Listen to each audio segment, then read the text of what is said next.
জমিদারদের বাসায় আমরা চা নাস্তা বিরিয়ানি নিয়ে শাহজাহানপুরে যাব এবং ওনাদেরকে যাই আমাদের বিজয়ী বিরিয়ানি খাওয়াবো ওনাদেরকে।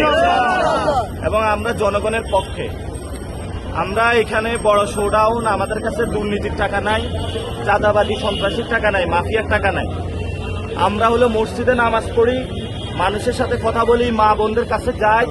মা বোন মসজিদের মুসল্লিরা আমাকে জানাইছে এবার টাকা দিয়ে কেউ ভোট কিনতে পারবে না। এবং বিএনপিরও অনেক লোক বলেছে যে আমার ছেলে আন্দোলনে গিয়ে শহীদ হয়েছে।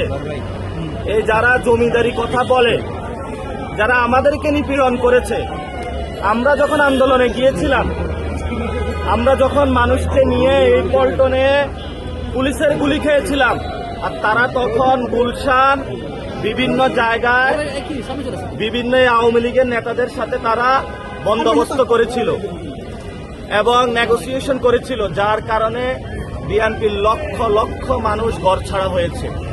ওই মানুষদেরকে আহ্বান জানাই যে আপনি যে ঘর ছাড়া হয়েছেন নেতাদের এই কারণে, 12 তারিখে আপনার সামনে সুযোগ এসেছে। আপনি তো ওই জমিদারকে কি কিছু বলতে পারবেন না। 12 তারিখে রায় দিবেন জমিদারদের বিপক্ষে।